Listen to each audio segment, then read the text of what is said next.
Khesari Lal Yadav trending star अपना गानवा में दम दिखाए ना भैया, भोजपुरी इंडस्ट्री में कोनो कलाकार नहीं दिखाएंगे। क्योंकि भैया वीडियो को पूरा देखते रहिएगा, क्योंकि खेसारी लाल यादव के गाना से अगर आप भी परेशान है तो वीडियो को पूरा देखिएगा। क्योंकि खेसारी लाल यादव आखिर गानवा में कर क्या दिए हैं कि भैया इनका नाम चर्चे में आ गया है। हमरा के प्यार नहीं करे दिल। तो खेसारी लाल यादव ट्रेंडिंग स्टार के गाना आइल बा कमर छतरिया। भोजपुरी इंडस्ट्री में अपन बहुत ही अच्छा लेवल से ये गाना बाजता भैया। एक दिन में 1.5 मिलियन क्रॉस व्यू, 1.5 मिलियन भैया एक दिन में। अब सोचिए कि खेसारी लाल यादव के गाने में आखिर का खूबी बा कि भैया 1.5 मिलियन डायरेक्ट व्यू पहुंच गई बा।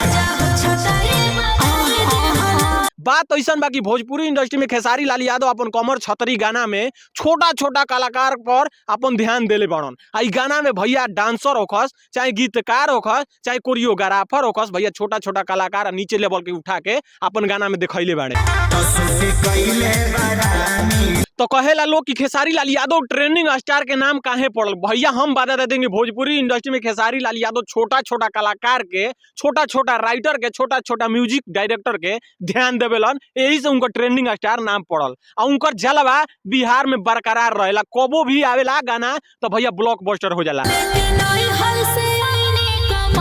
तो भैया खेसारी लाल यादव के कमर छतरी गाना तो जना कैसा लागल, एगो छोटा सा कमेंट करके जरूर बताइएगा। क्योंकि गाना धमाल और बवाल मचा रहा है भोजपुरी इंडस्ट्री में।